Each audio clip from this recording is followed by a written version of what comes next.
yo gì mà gì hơn à mẹ ở gì ở bảo bị ở cái khát thì gì biểu yo cả yo xí cái nữa do này cả của cho là ni cho ba nè u ta nữa là nữa mà bảo gì là biểu ni gì cho ba nè mẹ khuyên na yo gì mà gì hơn à đưa nữa mà tao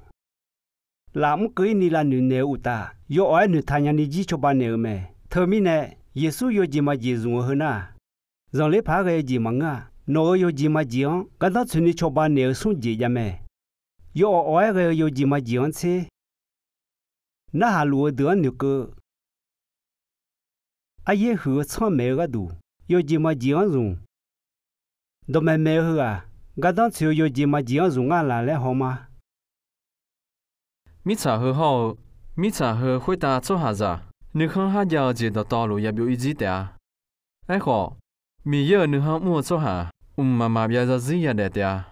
mi trả hứa gì biểu ý gì luôn đi hứa cái thì hay là hết đấy cho na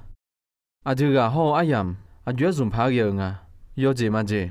nó khi đưa sa bảo gì ó suy nam bên này đồ đấy cái yêu lẽ sa bảo Lisbon Gibraltar Barcelona Monte Carlo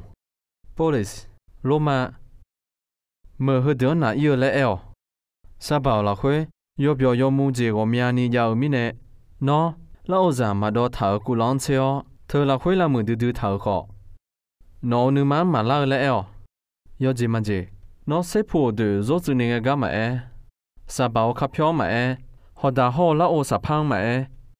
ít giờ bỏ cơ như cái mà hơi đứa mà ya leo lẽ nó của lo thừa là mười cho mà lô sẽ phụ giờ pa na yo lại pa là ô sa pa giờ pa ít giờ bỏ cơ giờ pa mà lô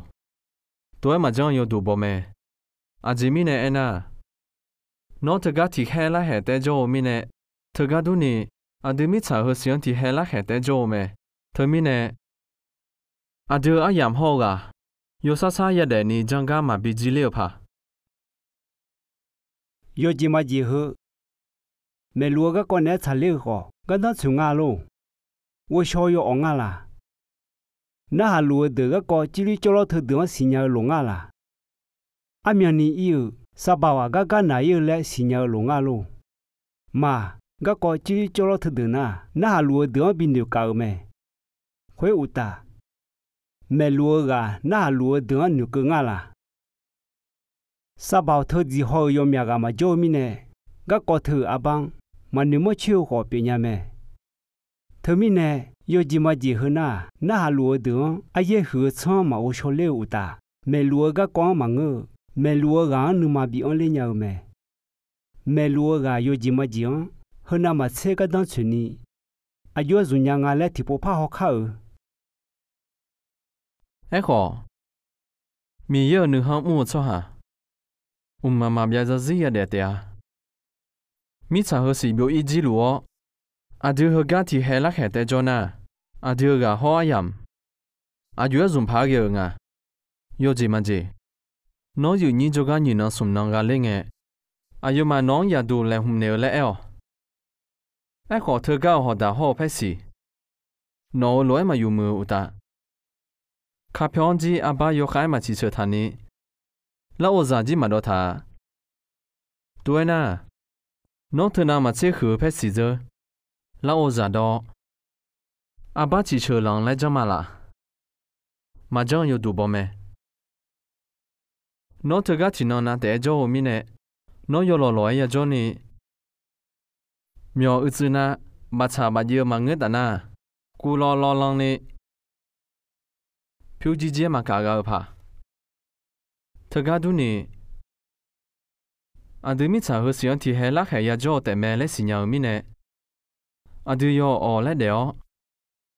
mi ye mi hỏng cho thầu mà Giêsu yo ở lại cái yo gì mà gì rồi mẹ yo ta mi khá hơi lúa đua mẹ giờ mi ra thì để chơi chơi yo chế mà xuống phù khờ đó tao lù bị phù la gì cả đua mẹ lẽ mẹ yo gì mà gì na đó chữ thêm tệ mẹ thế na hà lúa được xin nhờ không muốn cho cái copy mẹ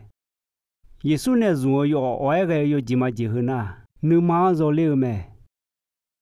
khuyên Giêsu cái có chỉ cho nó được mà ngơ ai hứa cho mẹ cái đủ yo chỉ mà gì rồi mẹ thứ mình nè yo sát sai rồi yo chỉ mà gì rồi nó có chỉ cho nó được yo khá ngày cơ yo chỉ mà gì rồi na hà lúa được yo chỉ mà gì thừa như thay nhà họ ai ye hứa xong mà như thay nhà ni cái mẹ nó yo sát sai rồi yo chỉ mà gì à yo bao nhiêu à họ đôi nhau à biểu nó thì cho nhau gì họ mà muốn này cho đồ thở gì biết chịu ta mẹ ơi nhà được mẹ cái na mẹ nhau thì na mẹ hú phò dùng cái đủ yo chỉ mà gì được là thở mẹ nó Giêsu nói mẹ nhà mà na lúa được nhưng mà yo chỉ mà gì dùng ai ye hứa xong cho này nhà ni lại gieo mẹ